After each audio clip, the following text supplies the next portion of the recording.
I vanished without a trace after the affair. What I discovered years later shocked me. Thursday was a calm day. The night was quiet, and everything appeared to be just as usual. I had just finished a long day of work and was anticipating a tranquil evening at home. My wife, Susan, was watching one of her favorite shows downstairs, and our daughter, Emily, was in her room talking on the phone like most 16-year-olds do. As I passed by Emily's room to say goodnight, I overheard a conversation that stopped me in my tracks. I couldn't believe what I was hearing. Emily casually mentioned, "Yes, my mom was with him again last weekend." Her tone was so nonchalant, as if it was the most normal thing in the world. Curiosity got the better of me, and though I hadn't intended to eavesdrop, I couldn't resist listening. Emily went on, "Yes, she's been seeing him for a while now. She doesn't even try to hide it anymore." Her voice carried a faint chuckle, one that sent a chill through my entire body. It didn't take much to piece together what was happening. Susan, my wife, the woman I thought I knew better than anyone, was having an affair. And worse, Emily knew about it. Not only did she know, but she was helping her mother cover it up. I felt sick to my stomach. My heart raced as I tried to process the words. Was this really happening? How long had this been going on? How could Emily, my own daughter, betray me like this?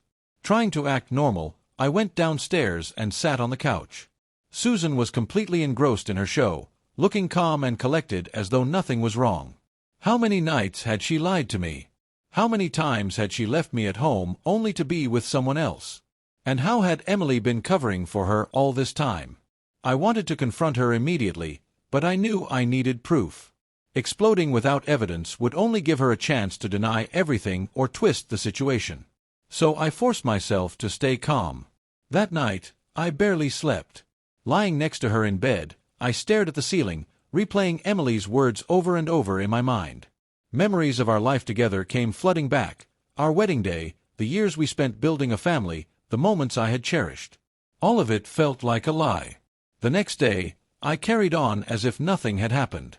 I pretended to smile, acted as though I was unaware of the betrayal, and watched them both closely. But inside, I was seething. The anger and heartbreak were eating away at me. Over the next few days, I began gathering evidence. I checked Susan's phone while she was asleep and found text messages confirming the affair. Messages from someone named D were filled with terms of endearment, plans for secret meetups, and blatant declarations of affection. It was undeniable. One night, I even found a burner phone hidden in her office drawer, packed with texts detailing their relationship. It was clear she had built an entirely separate life outside of our marriage, with Emily helping her keep it hidden. At that moment, I knew what I had to do. I wasn't going to fight or beg for answers. I wasn't going to give her the satisfaction of seeing my pain. Instead, I decided to leave. I began making preparations in secret, closing joint accounts, transferring funds, and finding a place where she'd never find me. I would disappear without a trace, just as she had stolen the trust and love we once shared. Each night after they went to bed, I continued my preparations. I packed, planned, and ensured there would be no clues left behind. I found a small town where no one knew my name, a place where I could rebuild my life from scratch. When the day finally came, I walked out the door and never looked back. My absence would be the loudest statement I could make. It was my final reminder to Susan and Emily that trust, once broken, can never be repaired. I left behind a few personal belongings, items that truly meant something to me, pictures of my own family's treasures, things I desired but that Susan would never miss. When she woke up, she would feel empty, unable to comprehend the experience of losing something she believed would always be there. That night, I took a final glance around the house. I entered every room, bringing up memories with each step. I could hear Susan laughing, could still see Emily's early illustrations hanging on the walls. It hurt to let go, yet it was essential. I had a great affection for both of them, but that love was now broken. When daybreak came, I sensed a hollow emptiness. I grabbed my bag and left the room. The world was still asleep, and the air was fresh. I got into my car and turned to look behind me one last time, experiencing an odd sensation. This phase of my life was over. As I drove away, I realized I wasn't just leaving a house behind. I was abandoning the betrayal, the life I had once believed in, and the lies I had come to know. I didn't know what the future held, but for the first time in months, I felt something I hadn't felt before: freedom. The initial days in my new town were surreal. I chose a modest, quiet place far from the ocean, somewhere I knew they would never find me. I rented a small flat with a view of the sea and started to settle into my new life. Living alone felt strange, yet there was a certain calm that came with it. I spent my days exploring the town, meeting new people, and maintaining a low profile. No one there knew my story, and that was exactly what I wanted.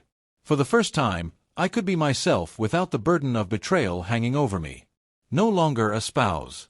No longer a father. Just a man, free to start over. Occasionally, I thought about Susan and Emily. I imagined them waking up, discovering I was gone, and realizing they had lost everything because of their secrets. I envisioned their bewilderment, the shock, and the growing comprehension of what my disappearance meant, that the life they had built was gone. The thought gave me a sense of fulfillment. I shut off my phone, cutting off all communication. It was a fresh start. The life I had left behind began to fade as the days turned into weeks. I felt a growing sense of peace. 3 years later, I had disappeared entirely from my old life. I had built something new. My days were simple but fulfilling. I spent time exploring my new seaside town, meeting people who knew nothing of my past, and embracing a freedom I hadn't realized I was missing. The wounds of betrayal were still there, but they had faded over time. I was finally beginning to move on. One cool afternoon, I was enjoying a peaceful moment at a local cafe when I heard a familiar voice. I looked up, startled, and saw Dan, a former acquaintance from my old life. He stood there, his mouth agape in disbelief. "Is it really you?" he asked. "Yes, Dan." "It's me," I replied, memories flooding back. Dan sat down across from me, his expression a mix of curiosity and concern. "Everyone thought you just vanished," he said. "Nobody knew where you went." "I needed a fresh start," I responded gently, unsure of how much to reveal. Dan nodded, leaning closer. "Man, you missed a lot," he said in a low voice. That night, as I sat on the beach, watching the waves crash on the shore, I felt truly free.